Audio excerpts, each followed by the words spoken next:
లోక్సభ ఎన్నికల ప్రచారం తెలంగాణ రాష్ట్ర వ్యాప్తంగా ఎలా ఉన్నా హైదరాబాద్లో మాత్రం ఒక రేంజ్లో కాకరేపుతోంది. లోక్సభ ఎన్నికలకు సమయం దగ్గర పడుతూ ఉండడంతో హైదరాబాద్ రాజకీయాలు మరింత ఆసక్తిని రేపుతున్నాయి. అభ్యర్థులు ప్రచారంలో జోరు పెంచారు.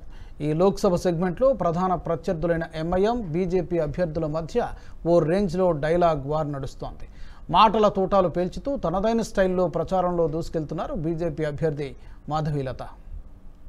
హైదరాబాద్ లో కాకరేపుతున్న రాజకీయాలు, పోటాపోటీగా అభ్యర్థుల ప్రచార జోరు, ఎంఐఎం, బీజేపీ అభ్యర్థుల మధ్య డైలాగ్ వార్, ఓవైసీపై విమర్శలు ఎక్కుపెడుతున్న మాధవీలత.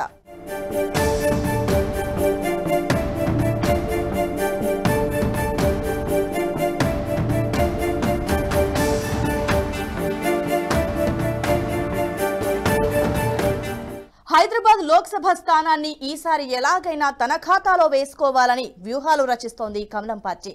ఏళ్ల తరబడి హైదరాబాద్ ఎంపీ స్థానంపై తిష్ట వేసిన అసదుద్దీన్ను ఓడించాలని, బీజేపీ జెండా ఎగరేయాలని పకడ్బందీ వ్యూహాలతో కమలదళం ముందుకెళ్తోంది. అధిష్టాన వ్యూహ రచనకు అనుగుణంగా పాత బస్తీ వీధుల్లో పర్యటిస్తూ ముమ్మర ప్రచారాన్ని నిర్వహిస్తున్నారు ఆ పార్టీ ఎంపీ అభ్యర్థి మాధవీలత. తన ప్రత్యర్థైన ఎంఐఎం అధినేత సిట్టింగ్ ఎంపీ అసదుద్దీన్ ఓవైసీపై విమర్శలు ఎక్కుపెడుతూ తనదైన శైలిలో ప్రచారంలో దూసుకెళ్తున్నారు.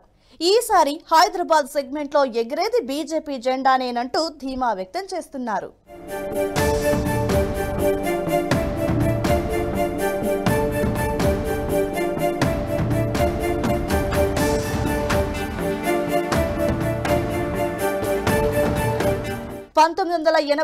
నుంచి హైదరాబాద్ స్థానాన్ని కంచుకోటగా మార్చుకుంది ఎంఐఎం. 1952 నుంచి ఇప్పటి వరకు మొత్తం 17 సార్లు లోక్సభ ఎన్నికలు జరగ్గా అందులో 10 సార్లు ఎంఐఎంఏ విజయాన్ని సాధించింది.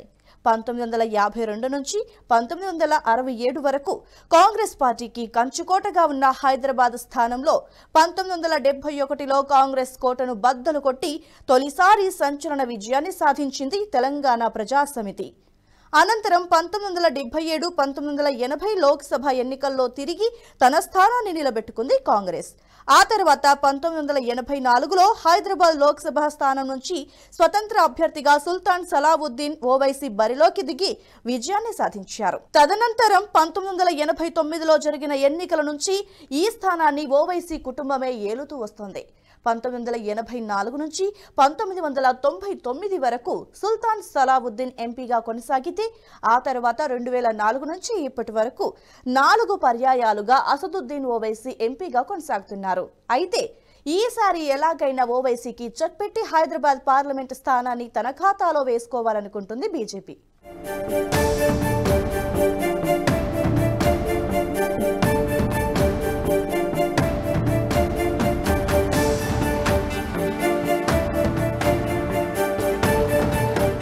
ప్రస్తుతం హైదరాబాద్ పార్లమెంటు నియోజకవర్గంలో 19,57,000కు పైగా ఓటర్లున్నారు. ఇందులో ఎక్కువగా మైనార్టీ ఓట్లు ఉండడంతో ఓవైసీకి బాగా కలిసి వస్తోంది. అయితే గత 2 పర్యాయాలు మాత్రం ఎంఐఎంకు బీజేపీ గట్టి పోటీనిస్తూ వస్తోంది. ఇక ఈసారి మాత్రం హైదరాబాద్ స్థానంలో కాషాయ జెండా ఎగరేయాలనే గట్టి సంకల్పంతో ఉన్న కమలనాథులు అందుకు తగ్గట్టుగానే అడుగులు వేస్తూ షెడ్యూల్ కంటే ముందే అభ్యర్థిని ప్రకటించింది. ఎంఐఎం కంచుకోటను బద్దలు కొట్టి అసదుద్దీన్ ఓవైసీని ఢీకొట్టాలంటే సరైన అభ్యర్థిని ఎంపిక చేసి మాధవీలతను రంగంలోకి దింపింది.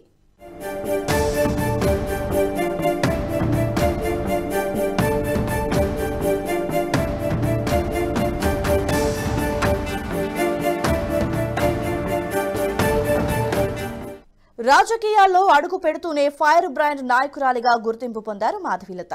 పాత బస్తీలో హిందూ ధార్మిక కార్యక్రమాలు నిర్వహించడం ద్వారా బీజేపీ నాయకత్వం దృష్టిని ఆకర్షించి ఎంపీ టికెట్ సాధించింది.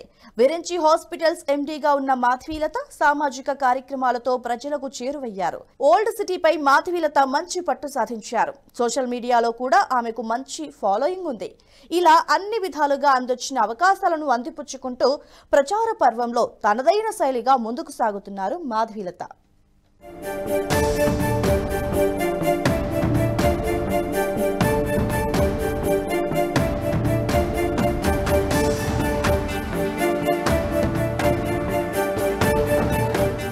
హైదరాబాద్ లోక్సభ లోక్సభ నియోజకవర్గంలో బీజేపీ గట్టి పోటీనిచ్చినప్పుడల్లా మజ్లిస్ గెలుపుపై నీలినీడలు కమ్ముకునేవి.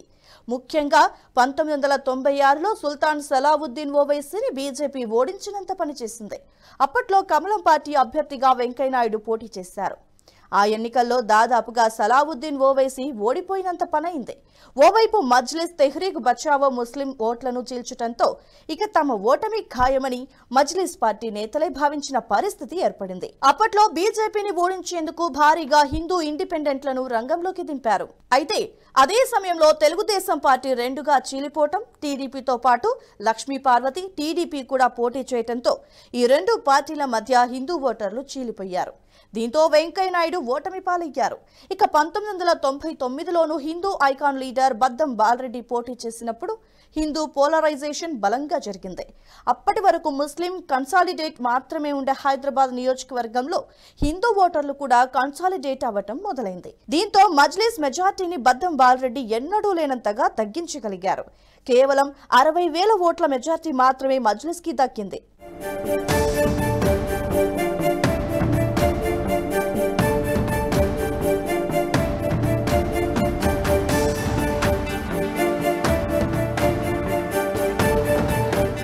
హైదరాబాద్ పార్లమెంటు ఎన్నికల సరళిని గమనిస్తే బీజేపీ తరపున బలమైన నేతలు పోటీ చేసినప్పుడు మజ్లిస్ ను ఓడించినంత పని చేశారు. బద్దం బాలరెడ్డి, వెంకయ్యనాయుడు వంటి నేతలు పోటీ చేసినప్పుడు ఓవైసీ కుటుంబం గట్టి పోటీని ఎదుర్కొంది. అందుకే ప్రస్తుతం కూడా మాధవీలతను బరిలోకి దింపింది బీజేపీ. హిందూ లీడర్ గా మాధవీలతకు మంచి ఫాలోయింగ్ ఉంది. సోషల్ మీడియాలో ఫాలోవర్స్ తో ఫుల్ జోష్ లో ఉన్న మాధవీలత అదే స్టైల్లో జనంలోకి కూడా దూసుకెళ్తున్నారు. జనాల నుంచి కూడా మంచి రెస్పాన్స్ వస్తుండటంతో అదే జోష్లో ప్రచారంలో దూసుకెళ్తున్నారు.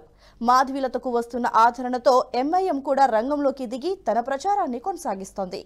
ఇన్నాళ్లు హైదరాబాద్ లో విజయం నల్లేరు మీద నడక అనుకున్న ఓవైసీకి ఇప్పుడు షాక్ల మీద షాక్లు తగులుతున్నాయి. ఓవైపు రామబాణంలా మాధవీలత దూసుకొస్తుంటే మరోవైపు ఈసీ ఓట్ల తొలగింపుతో ఓవైసీకి గట్టి ఎదురు దెబ్బ తగిలింది. హైదరాబాద్ పార్లమెంటు పరిధిలో భారీగా నకిలీ ఓట్లని ఈసీ తొలగించింది. ఈసారి హైదరాబాద్ పార్లమెంటు నియోజకవర్గంలో ఓవైసీకి గడ్డు పరిస్థితులు తప్పేలా లేవని విశ్లేషకులు అంచనా వేస్తున్నారు.